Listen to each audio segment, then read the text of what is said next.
afternoon. This is ATN Global News. First, the headlines. Delta Varsity probes violence during Students' Union Week. 5 persons confirmed dead as building collapsed in Abia. Tinubu names Abuja Road after Chinua Achebe.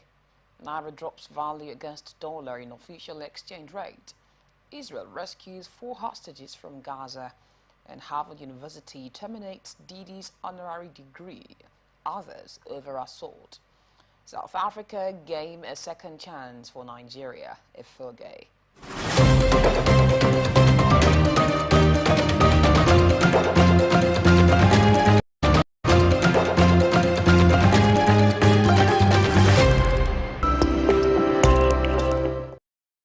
The stories. Vice-Chancellor of Delta State University, Abraka, Professor Andy Gunyega, has ordered an investigation into the cause of alleged violence and disorderly conduct during the social activities forming part of the Students' Union Week. In the meantime, the Vice-Chancellor has approved that the remaining events of the Students' Week continue peacefully while awaiting the report of the committee. All students are therefore urged to conduct themselves properly pending the outcome of the investigation. ATN gathered that the supposed fun-filled week in Delsu, being the institution's Students' Week, was on Wednesday marred when a fight broke out between the president of the Student Union government, Matthias Jimson, and the departmental president. According to sources, against laid-down rules, the Department of Accounting organized a welcome party for fresh students. This did not go down well with the SUG president, who, upon arrival at the event, ordered the organizers to end the program. He reportedly said that there ought not to be any other school event alongside the ongoing Student Week. The party was disrupted as the SUG president was alleged to have attacked one of the esteemed guests with a dangerous object, while the students present did not take this uncalled-for act lightly, and there was chaos. Attempts to speak with Jimson proved abortive as of the time of filing this report. Labour Party governorship candidate in Edo State, Olumide Akpata, has accused supporters of the People's Democratic Party of destroying his campaign billboards. Briefing journalists in Benin on Saturday, Akpata said the action was desperate to silence his party's message of hope and positive change for the state. He alleged that the party has experienced different attempts at undermining its campaigns by saboteurs. He cited cases of threats, actual pulling down of the party's billboards, and listed the affected local government areas to include Ovia Northeast, Ego, Oredo, and Ikpoba Oka, adding that the party has received threats that the days of its billboard at the Ramat Park are numbered. Akpata disclosed that there was no warning given prior to the removal. No reason was provided after the pulling down of the billboard. He also maintained that the party had paid the required fees to accredited service providers for the billboards. At least 5 individuals working at a construction site were reportedly trapped under a 3-story building which collapsed recently in the Omombi Autonomous Community in Ukwa West local government area of Abia State. ATN correspondent reported that the building collapsed on Friday afternoon while the workers were inside. Fortunately, 3 carpenters who were working on the roof managed to survive the collapse, while the 3 workers plastering the ground floor at the time of the incident were trapped under the rubble. ATN also gathered that 2 blood brothers who had recently arrived at the construction site to commence work were among the trapped individuals less than 8 hours after their arrival. The owner of the building is reportedly out of the country, leaving his siblings in charge of supervising the project. Meanwhile, a building expert, engineer Chinedu Okwara, suggested that the collapse may have been caused by the use of substandard materials and the owner's failure to hire qualified and certified building engineer. Confirming the incident, the chairman of Ukwa local government area, Newman Azu, mentioned that he was already at the site with his team and that arrangements were being made to bring heavy-duty equipment to the scene for excavation. The goal, he said, was to begin the rescue operation as quickly as possible and free those trapped in the rubble. Some properties have been destroyed in a fire outbreak that occurred at the soap factory and plastic waste dump site along Amanato Street. Ugwagba Obosi in Idemili North local government area of Anambra State. The cause of the fire incident has yet to be ascertained, but ATN gathered that the fire started at about 1 a.m. on Saturday before the arrival of the state firefighters. An eyewitness and one of the workers at the factory told our ATN correspondent that the fire and thick flames were noticed from a corner of the building, and firefighters were immediately alerted. He said some properties had been damaged before the arrival of the men of the State Fire Service, who battled to control the fire and prevented it from escalating to other structures around the premises. The State Fire Service Chief Chukudi Chiketa, who confirmed the incident, said firefighters were deployed immediately to the scene of the incident at about 1:40 a.m. on Saturday, and they battled to contain the fire. He added that the cause of the fire is still unknown, although no life was lost. ATN recalls that a fire incident had reportedly occurred at the top floor of a one-story building inside GMO Company, situated at Atani Road by Uga Junction, Okpoko, on Friday.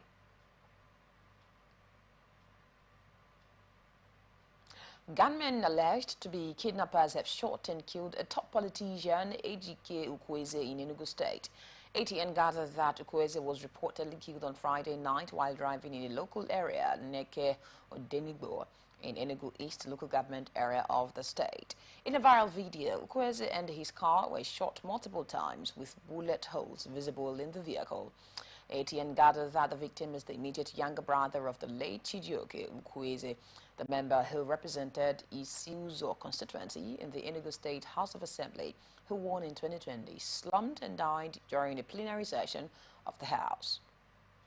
A source close to the family alleged that they suspect the killing is politically motivated, suggesting it was an assassination as the victim was becoming influential in the Isiuzo local government area political circle. Meanwhile, the police authorities in Enugu State are yet to comment on the incident. Anxious voters were again disappointed on Saturday as the rerun election for the Enugu South Urban State constituency failed to hold. ATN recalls that the Labour Party candidate for the State House of Assembly constituency, Mr. Bright Ngene, was declared winner of the March 18, 2023 House of Assembly election and was sworn in. But the election was nullified by the court for being inconclusive. This is the third attempt to hold the rerun, as early as 7 a.m. voters had clustered in the affected polling unit, but no official of the Independent National Electoral Commission showed up. The LP candidate for the election, Mr. Ngene, who was at the polling unit, expressed sadness over the development. He says there was no information available to him and his party that the election would not hold. Ngene, who said rumor was flying that the election has been postponed, cautioned that INEC was a creation of the Constitution and should act in accordance with the laws. He said postponement of an election should follow due process and parties communicate it. However, when ATN reached out to the Resident Electoral Commissioner REC in charge of Enugu State, Dr. Chukwuemeka Chukwu, he confirmed that the election had been postponed. ATN also recalled that this is the third time the court-ordered rerun would suffer a glitch.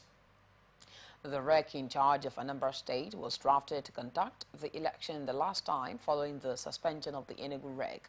However, midway into voting, some thugs stormed the voting areas and destroyed voting materials. This necessitated the rescheduling of the election for today, Saturday, June 8.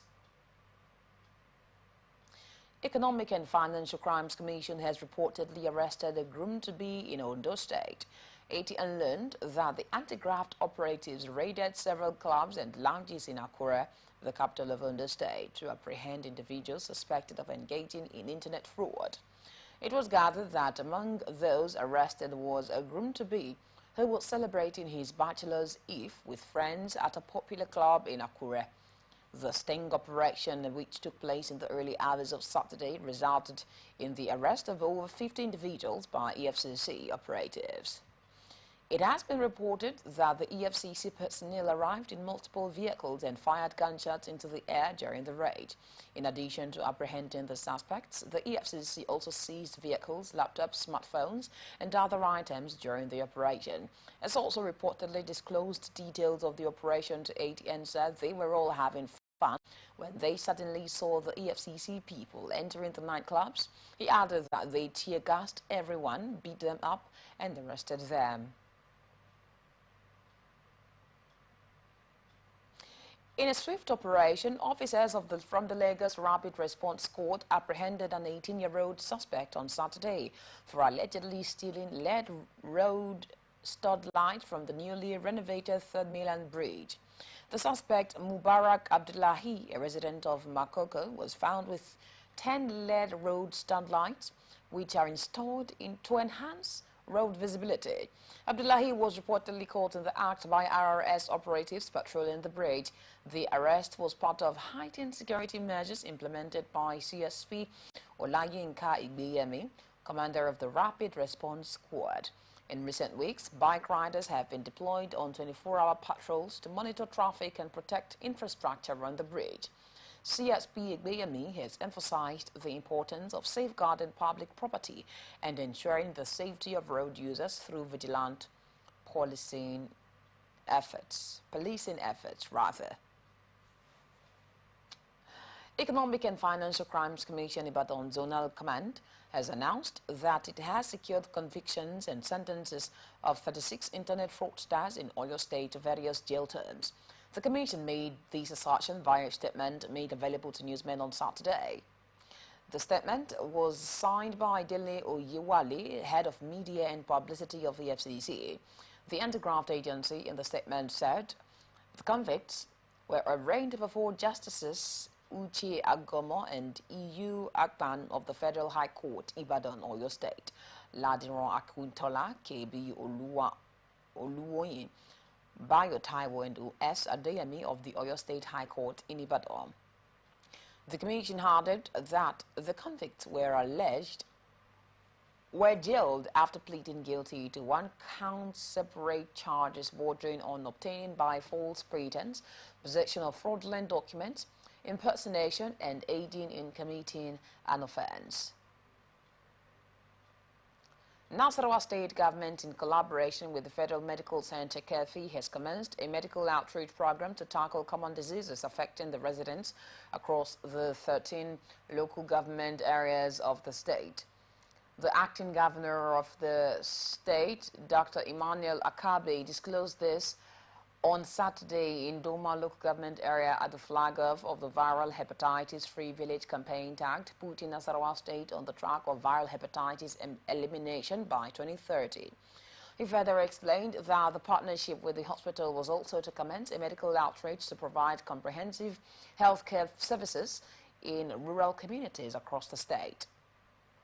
Akabe noted that the state government decided to begin the health programs in Doma because the local government area had over the years recorded high cases of viral hepatitis, which had claimed so many lives. While commending the doctors from the Federal Medical Center in the KEFI local government area of the state for partnering with the state to fight common diseases affecting the people, the acting governor reiterated the state government's commitment to eliminate hepatitis from the state by 2030. Kebbi State Independent Electoral Commission has announced the date for the conduct of local government elections for chairmanship and councillorship in the 21 local government areas of the state. A statement from the State Electoral Commission headquarters, signed by its chairman, Aliyu Muhammad Mera in Benin Kebbi, indicated that the elections would hold on 31st August 2024 for the context of seats for the 21 local government chairmen and 225 councillors throughout the state. The Commission announced that nomination forms, contact and all other relevant documents concerning the elections could be obtained from the Secretariat in Benin Kebbi. KESIAC also solicited the support and cooperation of all stakeholders and the public to conduct free, fair, credible and acceptable local government elections in the state. Sokoto state government has procured 40 Toyota Hilux SUVs for the newly established Community Guard Corps in line with its commitment to bring an end to insecurity in the state.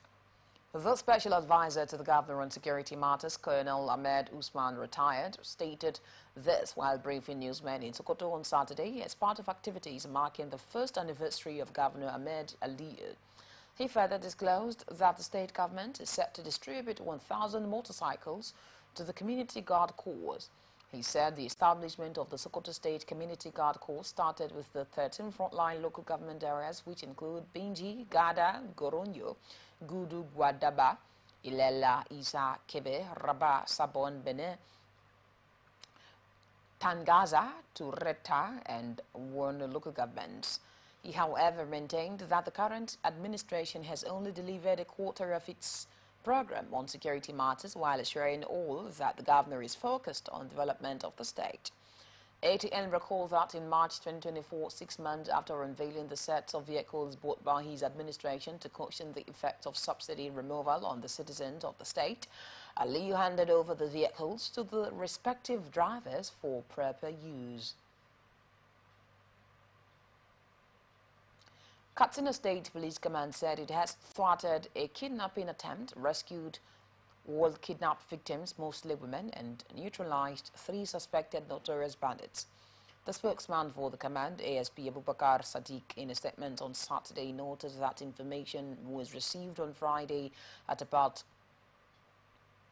1923 hours at the Sabua Divisional Police Headquarters that armed bandits in their numbers wielding dangerous weapons attacked Duya village, my Bako ward in Sabua local government area, and kidnapped several women. He said upon receipt of the report, promptly, the DPO Sabua Divisional Headquarters CSP Aliyu Mustafa, in collaboration with members of the Vigilante, mobilized a team of operatives to the scene. Upon noticing the presence of the team, the bandits opened fire on the team, to which the team responded gallantly and successfully, thwarted the kidnapping attempt, and rescued all the kidnapped victims. The State Police Commissioner Aliyu Abubakar Musa, while commending the operatives for their exceptional display of bravery and gallantry, reiterated the command's commitment towards ensuring the safety and security of the good people of the state. Minister of the Federal Capital Territory, Nyesom Wike, on Saturday said President Bola Tinubu has never interfered with the affairs of his office since he assumed office last August. The minister stated this during the commissioning of the Guzape Lot 2 infrastructure project in Abuja, the nation's capital. The minister also pledged the FCT administration's commitment to complete the project in the diplomatic area of Abuja. He assured the president that the project would be completed by next year, describing the area as a preferred presidential choice for most Nigerians. In his remarks, the president commended Wike for delivering on the infrastructure renewal promises of the federal government to the people of the FCT. In a bid to mitigate the effects of climate change, the Minister of the Federal Capital Territory, Abuja, Nyesom Wike, has restated commitments to effective waste management through innovative and sustainable solutions. The minister said this during his keynote address at the 2024 World Environment Day themed Land Restoration, Desertification and Drought Resilience, organized by Abuja Environmental Protection Board in collaboration with the Federal Capital Territory Administration in Abuja. The minister, who was represented by his senior special assistant on environment and waste management, Fred Pakol, said effective waste management is a growing concern in Nigeria, and Abuja is not immune to these challenges. 20 people have been reported killed in one of a series of attacks by suspected Boko Haram terrorists that began on Thursday in Shiruru, local government area of Niger State. In this particular incident in Vasa, a town in the area, the terrorists beheaded 10 of the victims, all of whom were young men, per supervisors of the attack. The witnesses to the horror, who declined to give their names out of fear of terrorists, said the young men were beheaded for refusing to join the Boko Haram terror group. Providing more details, one of the residents who fled the community said the terrorists made members of the community held the severed heads while they took pictures and made video recordings. Other villages attacked between Thursday and Saturday include Lanta, Katsimani, Uguwan Madi, and Makuda. In all the villages, the terrorists reportedly set houses on fire and killed domestic animals. ATN recalls that 2 months ago, suspected Boko Haram terrorists had also beheaded 9 people in Alawa in the same Shirodo local government area after the terrorists dislodged soldiers camped in the community. The 9 victims were said to have defied warnings of the terrorists that villagers who fled during the attack on the military camp should not return. You are watching the global news on Atlantic Television Network. We will be back after the short break. Stay with us. From the line across the ocean to the land beyond the mountains, through the Sahara, we bring honest pop news, live analysis, expert discussions on trending stories in politics, business, socio-economy, sports, and documentaries. So catch all the updates on the happenings around the globe. Stay focused on the fact today, only on ATN.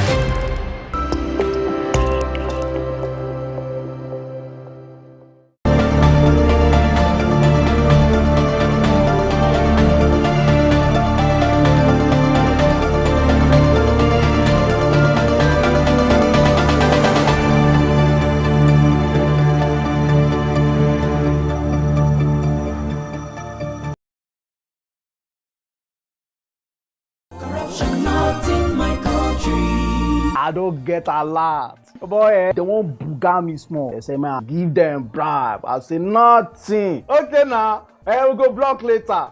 You remember that contract we will do that time now? They don't pay. But first, you see the house rent with the old things. We go first call caretaker, take the money, slap am. Beg, see, you know, say I get annual levy why they pay for club. Where me and boys they shark beer in our house, I supposed to pay that one. You remember say me and tell you I go buy you motor. I go buy now. Okay, then pay you money now.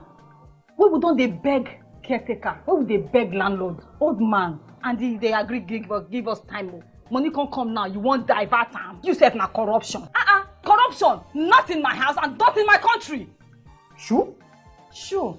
Corruption not in my country. This message is brought to you by the Akinfade Foundation, the Marketer Foundation, with broadcast support from Atlantic Television Network.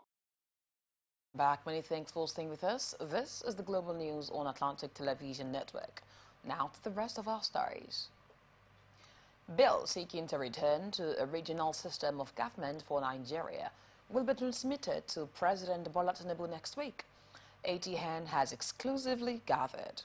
Recall that the House of Representatives last week disowned the draft bill which circulated widely on the internet, titled A Bill for an Act to Substitute the Annexure to Decree 24 of 1999 with New Governance Model for the Federal Republic of Nigeria.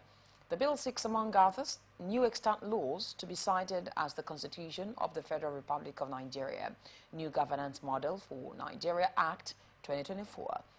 The preliminaries of the bill read in part, whereas Nigeria, its peoples and government have been governed under Decree 24 of 1999 that was handed down by the then military government without the express consent of the people, despite the preamble of we, the people. Following inquiries, the bill has disowned the House, has disowned the bill as the duo of the House spokesman, Akin Rotimi, and the chairman, Rules and Business, Francis Wave, said the proposed legislation was not before committee for deliberation. However, the drafter of the private bill, Dr. Aking Fakbohunda, who had earlier hinted our correspondent of his intent to interface with members of the National Assembly ahead of the transmission of the bill to the Parliament on Friday, said he had chosen to send the proposed law to President Tinubu, who may in turn present same to the Parliament as executive bill. President Bola Tinubu has approved the naming of the M18 road infrastructure in Guzape district, Abuja, after renowned novelist Chinua Achebe. The special assistant to President Tinubu on social media, Olusegun Dada, shared this information in a post highlighting the significance of the tribute to Achebe, who is celebrated for his contributions to literature and African cultural heritage. This act is seen as recognition of Achebe's lasting impact and legacy. 18N recalls that Chinua Achebe died in 2013 at the age of 83. He was a Nigerian novelist, poet, and critic who is regarded as one of the fathers of modern African literature.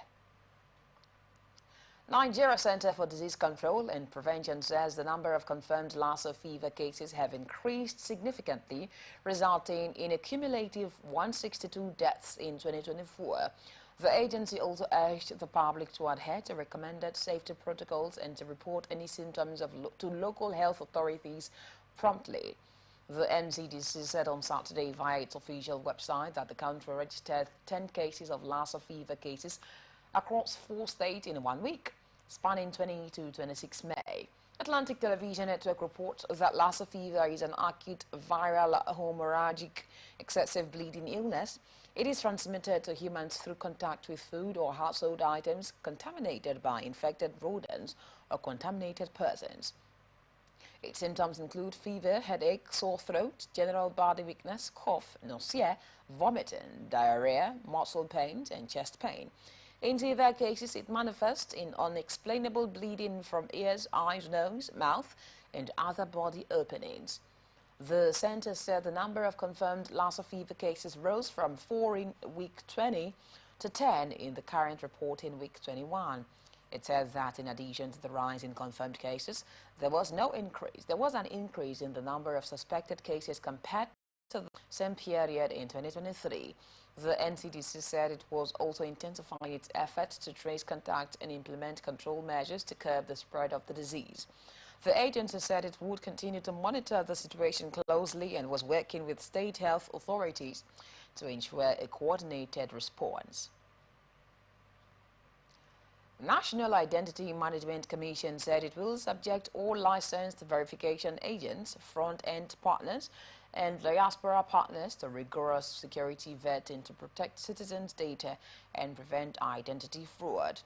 The move is part of the Commission's commitment to providing secure identity services and upholding global best practices in identity management.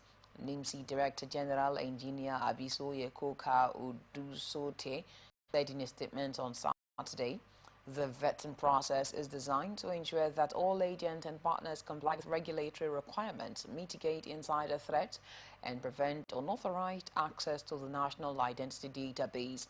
The Commission warns that any partners found violating the new security protocols will face sanctions in accordance with established regulations and national laws.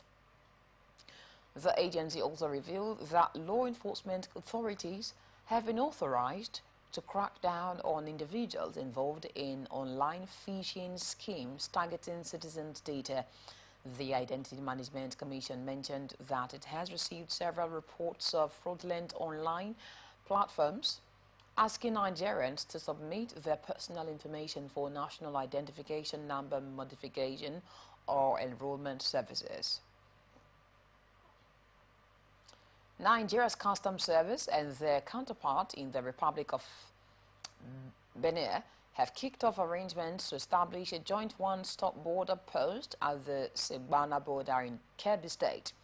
Comptroller of the Nigeria Customs Service, Kebbi State Area Command, Mr. Iheanacho Ernest Ejike, and the representatives of Benin Republic led by Mr. Arone Demani, head of customs at Segbana border, Benin Republic, While speaking at the end of the meeting, Controller of the Nigeria Customs Service Kebbi State Area Command, Mr. Henacho Ernest Ojike, explained that the discussion, when completed, would resolve a lot of socio-economic challenges of the two countries.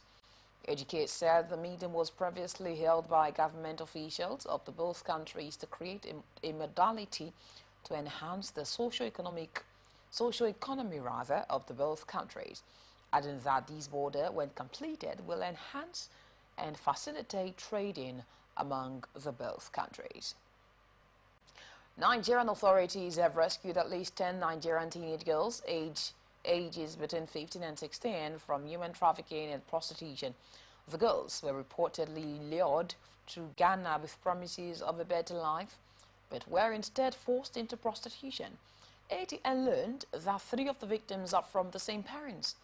The suspect, a Nigerian man, has been arrested and is currently in police custody. According to the chairman of Nigerians in Diaspora Commission, Abike Dabiri Erewa, the girls were rescued after a tip-off by Needle, the umbrella body of Nigerians living in Ghana. The victims were said to have revealed that they were beaten, molested, and forced into prostitution without pay. Their phones were reportedly seized and they were unable to contact their parents. Executive Secretary of the National Human Rights Commission, Anthony Duku, on Saturday said a total of 55,218 human rights violation complaints were received by the Commission in May alone.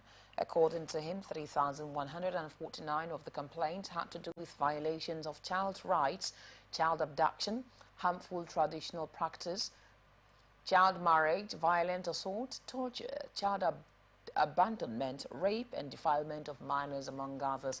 Ojukwu, who stated this while delivering his speech at the presentation of the May edition of the monthly Human Rights Dashboard in Abuja, said the Commission recorded 18 cases of rape and defilement of minors, of which 12 were children below the age of 10 in May alone.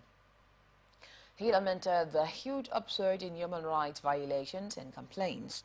Addressing law enforcement agents, he advised them against abusing the right of citizens in the process of carrying out their duties, stating that any abuse of power must be met with stiff opposition. He, however, expressed sadness that a high number of law enforcement agents were killed in May, with the police and armed forces accounting for 4,500. He expressed disappointment at this occurrence and warned Nigerians to desist from it. And now business news.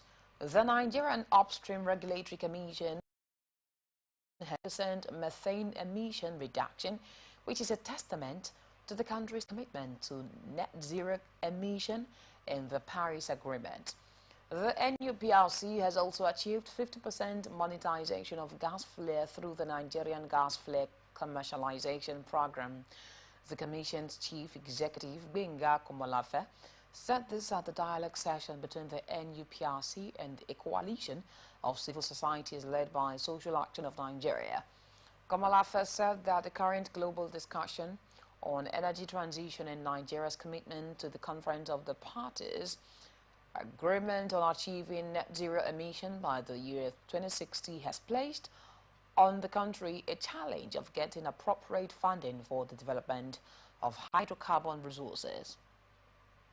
The delegation was led by the program's coordinator of the Social Action of Nigeria, Boti Isaac. The NUPRC boss reiterated that the federal government has declared gas as the country's transition fuel, adding that the NUPRC has so far made successful moves at converting fled gas into commercial gains. According to the NUPRC boss, in the area of energy transition, decarbonization and carbon monetization, the NUPRC has established an energy transition and carbon monetization unit, formulated the regulatory framework for energy transition, decarbonization and carbon monetization in Nigeria's upstream petroleum sector. Official markets saw a decline in the value of the Nigerian currency. the naira on Saturday, with the currency trading at 1,483.99 naira to the United States dollar. According to the data from the FMDQ exchange, the naira lost 2.50.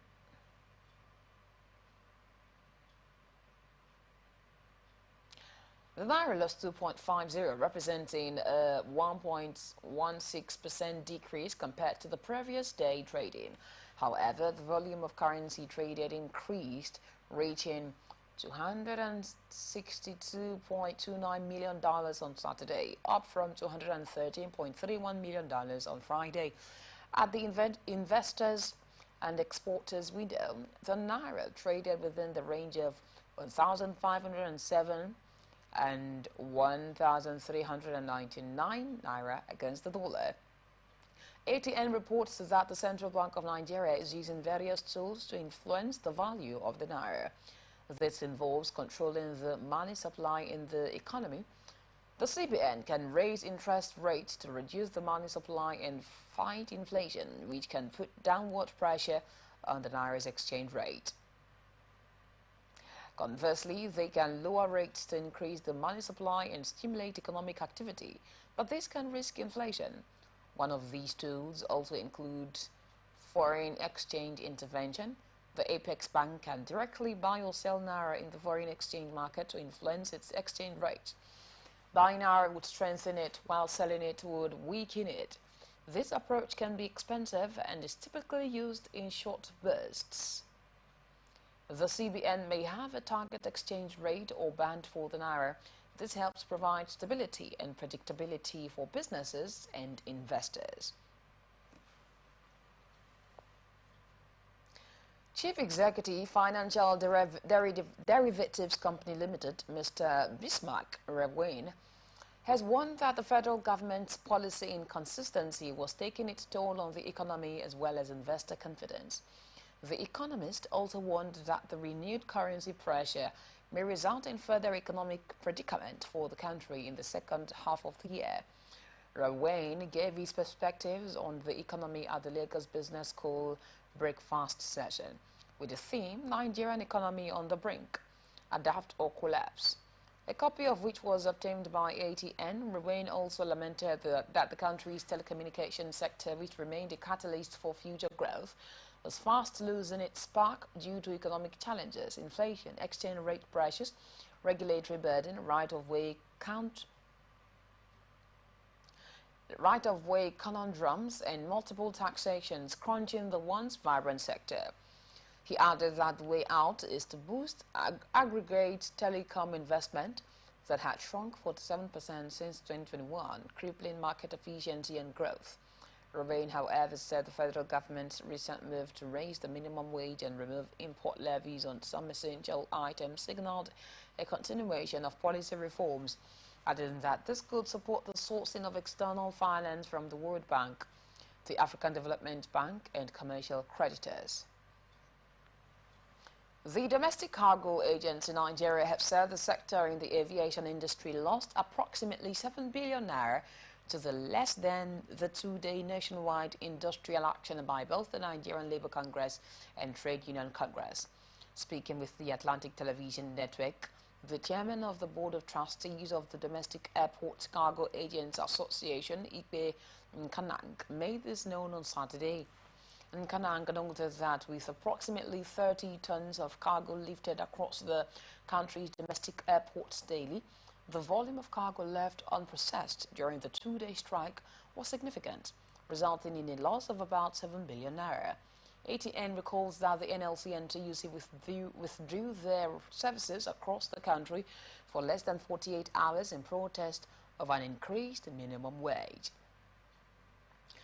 International Monetary Fund has predicted that Nigeria's economy will reach 1.85 trillion naira by 2029 in purchasing power parity terms. These forecasts suggest a significant growth trajectory for the country's economy over the next 5 years. According to the IMF, Nigeria's gross domestic product in PPP terms has been steadily increasing from 1.36 from 1.36 trillion naira in 2023 to 1.852 trillion dollars, I beg your pardon, in 2029. GDP is the most commonly used single measure of a country's overall economic activity. PPP is a theory that relates changes in exchange rates to changes in price levels between countries, allowing for more accurate international comparisons of economic data. The data shows a consistent growth trend with a notable increase of 5.5% expected in 2029. The fund also predicted Nigeria's share of global GDP based on PPP to reach 0.78% by 2029. This represents a slight increase from 0.77% in 2023,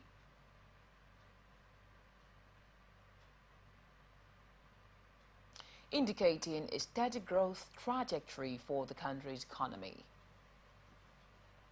And now, international tidbits. United Nations Economic and Social Council approved non-governmental organization in the United States, Waterlight Save Initiative, has appointed Ranti Agbaminoja as the secretary of its board of directors. The organization announced Agbaminoja's appointment in a statement made available to Atlantic Television Network on Saturday. She is expected to provide strategic direction and foster collaborative efforts within the board and the broader community. As the new secretary of the board of directors, Agbaminoja has several key responsibilities that are crucial to the governance and operational efficiency of the organization. These include maintaining records, ensuring accurate documentation of board meetings, decisions, and organizational records, facilitating communication, serving as a liaison between the board members and the organization staff, as well as external stakeholders. Denmark's Prime Minister met Frederiksen on Saturday cancelled her appointment after suffering a whiplash injury in a street attack that left her shaken. Frederiksen's office told ATN that she had been taken to the hospital for a checkup after the attack on Friday evening in a Copenhagen square, noting that the assault has caused a minor whiplash injury, adding that the Prime Minister was otherwise safe but shaken by the incident and her Saturday schedule had been cancelled. French President Emmanuel Macron on Saturday became the latest European leader to denounce the attack as unacceptable. In a statement on his social media handle, meanwhile, Danish police on Saturday said a 39-year-old man will be brought before the Copenhagen District Court for questioning to decide if he is to be remanded in custody. ATN gathered that the hearing is expected at 1 p.m. 11 GMT as they would be held in Frederiksberg in Copenhagen. Two witnesses, Marie Adrian and Anna Reven, told ATN that they had seen Frederiksen arrive at the square while they were sitting by a nearby fountain just before 6 p.m. on Friday. United Nations has placed the Israeli military on a list of parties accused of committing violations against children in conflict zones. This decision, confirmed by Israel's ambassador to the UN, Gilad Erdan, on Saturday, has sparked a wave of controversy. The UN Secretary-General's annual report, which includes the new listing, documents offences such as the killing of children, denial of access to humanitarian aid, and attacks on schools and hospitals. The report is set to be presented to the UN Security Council next week. Israel's Foreign Minister Israel Katz condemned the decision, warning it could have serious repercussions for Israel's relations with the UN. Prime Minister Benjamin Netanyahu also criticized the UN for adding itself to the backlash of history and that the Israeli military was the most moral army in the world. In contrast, a spokesman for Palestinian President Mahmoud Abbas welcomed the UN's move, viewing it as a step toward accountability for what he termed Israel's crimes against Palestinian children. ATN gathered that the ongoing conflict has seen significant casualties. Israel's National Council for the Child reports that 1,200 Israelis, including 38 children, were killed in Hamas attacks on October 7th last year. In response, Israeli bombardments in Gaza have resulted in the death of thousands, with the Hamas-run health ministry in Gaza reporting 36,731 fatalities, including many children. Israeli military said its troops rescued 4 Israeli hostages alive from Gaza after a complex daytime operation on Saturday. The army named the rescued hostages as Noah Gamani, 25, Almong Miajan, 21, Andrei Kozlov, 27, and Shlomi Ziv, 40. Footage posted on social media by Israeli authorities showed Gamani emotionally reuniting with her father after her rescue. The footage aired on Israeli television showed Gamani smiling and speaking on the phone with President Isaac Herzog. Israel Army spokesman Rear Admiral Daniel Hagari said the operation took place in 2 separate buildings in the heart of a civilian neighborhood. ATN recalled that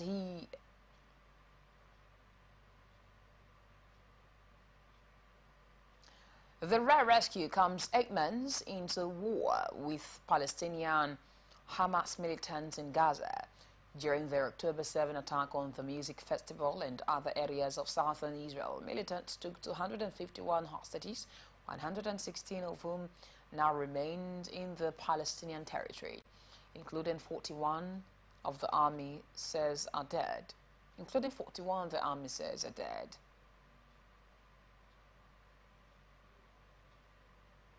The October 7 attack resulted in the death of 1,194 people in Israel, mostly civilians, according to an AFP tally based on official Israeli figures. Israel's retaliatory bombardments and ground offensive on Gaza have killed 36,801 people, also mostly civilians, according to the Hamas-run territory's health ministry. And now, entertainment news. Controversial Nigerian singer Habib Okikiola, popularly known as Portable, who is currently in the United States, has made some observations about the country.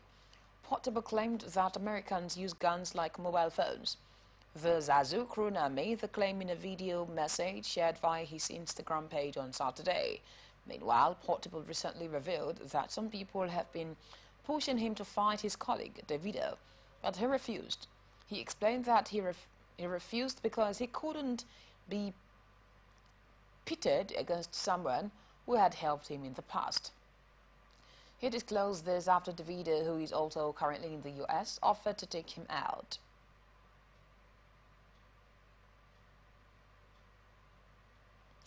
Veteran Nigerian comedian Atunyota Alleluia Akpobebe, popularly known as Alibaba, has stated that some persons now liquidate their investments to leave the country.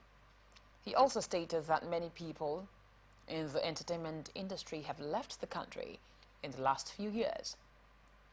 Speaking during an appearance on a program, Alibaba stated that some of the people who leave the country could have survived Nigerians' current economic realities due to the talent and opportunities they have. The ace comedian also narrated how his friend left the country to give his children a better life.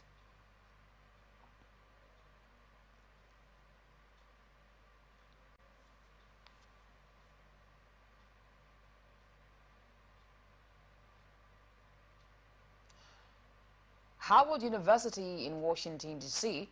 has announced that it has revoked the honorary degree awarded to Sean Combs, also known as Diddy, following the surfacing of a video that the university considers a major breach of its core values. ATN reported in May that a video emerged showing Diddy physically assaulting his former girlfriend, Cassandra Cassie Ventura, in a hotel hallway in 2016. Diddy, who is reported to be a former Howard student but left before graduating, received an honorary doctorate in 2014. However, a statement on Howard University's website on Saturday revealed that the Board of Trustees voted unanimously to accept the return of the degree bestowed upon Diddy in 2014. In addition to revoking the degree, the university will terminate a 2016 gift agreement with Combs, disband the scholarship program established in his name, and return his $1 million contribution. And now, sports. Super Eagles spokesman promised Ifoge says Nigeria's game against South Africa in a 2026 World Cup qualifier is a chance for the team to make amends in the race to the football fiesta. ATN reports that Nigeria drew their first two games in the qualification race and are now in fourth on the Group C log after Benin Republic defeated Rwanda in their third match on Thursday. While Rwanda top the ground with 4 points, the same as the Cheetahs, who are second, Nigeria has a chance to leapfrog the leaders if they beat South Africa on Friday, a feat Ifoge believes is possible. ATN gathered that the Super Eagles of Nigeria missed out on the last World Cup in Qatar, losing the ticket to eternal rivals Ghana. Since then, the Super Eagles reached the African Cup of Nations AFCON final, after which Jose Peseiro bowed out as the team's head coach, paving the way for a former Nigerian star, George Finidi. Super Eagles coach Finidi George has opened up on his decision not to field Victor Boniface in the dismal 1-1 draw against South Africa on Friday. The Bayer Leverkusen forward was on the bench for the whole direction of the encounter, and the decision has generated widespread criticisms for Finidi George and his coaching crew on social media. However, Finidi George cited Ajayi's knock as a reason for not subbing on Boniface in the closing moments of the game. He said Boniface was supposed to come in, but when he had Ajayi complain that he couldn't continue, they had to reverse the decision. ATN gathered that Boniface enjoyed a successful season in Germany with Bayer Leverkusen, leading them to a Bundesliga and German Cup double with 21 goals and 10 assists in all competitions. Finidi also revealed that the criteria for selecting players for the team is their performance on the field and not external pressure from fans and the media. Female Yellow Greens players Sunday Salome and Pieti Laki smashed each other's records at the ongoing 2024 Kwibuka Women's T20I tournament as the senior women's team recorded the biggest margin of win by thrashing Malawi by 90 runs in the last round-robin game on Friday. ATN reports Malawi's 90 runs for the loss of 6 wickets stood no chance against the hard-battling Nigerians, who posted a whopping 180 runs for the loss of 6 wickets in their allotted overs. The win was 28 runs better than Nigeria's previous biggest margin win of 62 runs, which they achieved against Ghana at the 2023 Nigeria Cricket Federation Women's T20I Invitational. Player of the match, Lucky, recorded 70 runs, including 40 fours and 2 6 from 80 balls in the highest individual score for Nigeria in T21I game, surpassing Salome's 48 runs from 20 balls, which was recorded in the same game. Arsenal manager Mikel Arteta and the club's transfer chief Edu have reached a final decision regarding Everton midfielder Amado Onana. The Gunners are in search of a player to complement Declan Rice in the midfield. Although experienced midfielder Jorginho extended his contract for another year last month, the departures of Mohamed El Neni and the anticipated exit of Thomas Partey have underscored the need for midfield reinforcements. Arsenal have shown interest in Newcastle United's Bruno Guimaraes, but face potential competition from Manchester City for the Brazilian, who is content to stay at Newcastle. Initially linked to Arsenal in January, Onana will not be pursued by the Premier League North London club, according to the Mirror. Arsenal have decided against making a bid for the €60 million rated Belgium international, as he does not fit Arteta's tactical plans. Everton's financial difficulties mean they are likely to sell one of their key players this summer, with Onana expressing his desire to showcase his talents at Euro 2024 in hopes of attracting potential suitors. World heavyweight champion Alexander Usyk has compared Anthony Joshua and Tyson Fury after beating both fighters, tagging the British Nigerian the classier fighter of the two, ATN reports. Usyk won the undisputed heavyweight world titles last month when he beat Fury in their historic fight. The rematch was expected to take place in October, but has since been pushed back to December 2021. The Ukrainian has 2 wins over Joshua as he won the unified belt from 34-year-old in September 2021 and defended them in their rematch the following year. Usyk gave a funny comparison when talking about his wins against Joshua and Fury, as he told 3 knockdown rule. Anthony Joshua has classy boxing. And that's the global news for tonight. But before we go, another look at the major stories. Delta Varsity probes violence during Students' Union Week. 5 persons confirmed dead as building collapse in Abia. Tinubu names Abuja Road after Chinua Achebe.